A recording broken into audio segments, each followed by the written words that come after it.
What if I told you that a simple landscaping company pulled off one of the most audacious bank heists in history?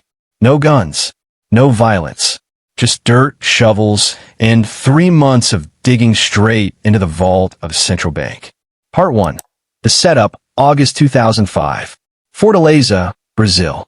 While most people were enjoying their weekend, beneath the busy streets of downtown, something extraordinary was about to unfold.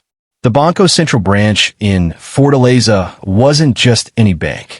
This was where millions of reais sat in storage, waiting to be destroyed. Used banknotes. Untraceable. Perfect. But here's where it gets interesting. About a block and a half away from this fortress of money, a small house had just been rented. The new tenants? A friendly landscaping company called Grama Sintetica. Part 2. The deception.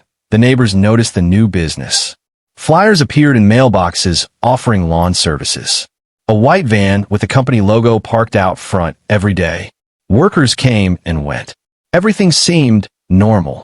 But beneath that fresh coat of green paint, 40 criminals were working around the clock on something no one could see. They were digging a tunnel. Not just any tunnel.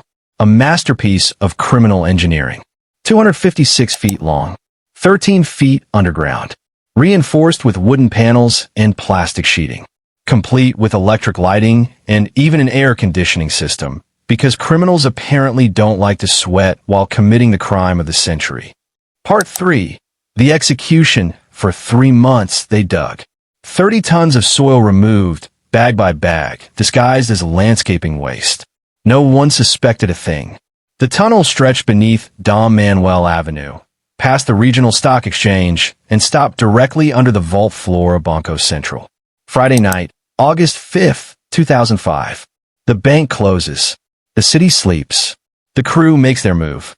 They had to cut through 3.5 feet of steel-reinforced concrete. The tools? Professional-grade equipment, possibly diamond-tipped. These weren't amateurs. Part 4. The payday be Saturday afternoon. They broke through. And what they found was beyond their wildest dreams. 3.5 tons of cash. 164 million reais. The equivalent of 70 million US dollars. They set up a system of carts on improvised rails. Load after load, the money disappeared into the tunnel. 5 entire containers of 50 real notes. Untraceable, unmarked, waiting to be destroyed. And then, they vanished. The only evidence they left behind? Empty juice cartons and energy drink cans. Part 5. The discovery. Monday morning, August 8th. Bank employees arrive for work. Everything looks normal. Until someone checks the vault. The thieves had a 44-hour head start. By the time authorities discovered the crime, the crew had scattered across Brazil. Some to Sao Paulo. Others to Bahia, Piauí, neighboring states. The investigation began immediately. Federal police descended on the scene. What they found shocked them. Part 6. The mastermind. This wasn't a random crime. Someone had inside information. The thieves knew exactly how to avoid the sensors.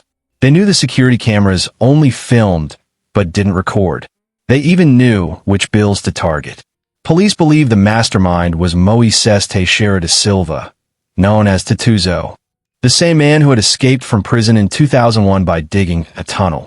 But then, the case took a dark turn that no one saw coming. Part 7. Blood Money. Narrator. October 2005.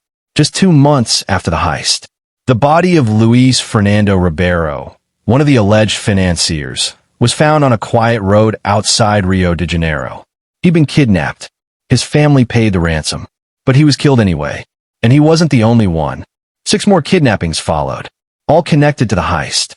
The ransom was always paid. The victims were never released alive. Even more disturbing, evidence suggested members of the police force were involved in the kidnappings. 3 officers were arrested. Part 8. The aftermath. The arrests began quickly. 4 days after the robbery, 2 men were caught with 2.1 million reais. One criminal's mistake? He bought 11 cars at once, paying in cash, straight from the central bank. Over the years, small amounts were recovered. Money buried in backyards. Cash hidden in walls. But it was never enough. Of the 164 million reais stolen, only 53 million was ever recovered. That's barely 30%. The rest? Gone. Vanished. Spent. Or still buried somewhere in Brazil. Part 9. The Legacy. Narrator. 26 people were arrested in connection with the heist. But investigators believe that up to 18 accomplices remain at large to this day.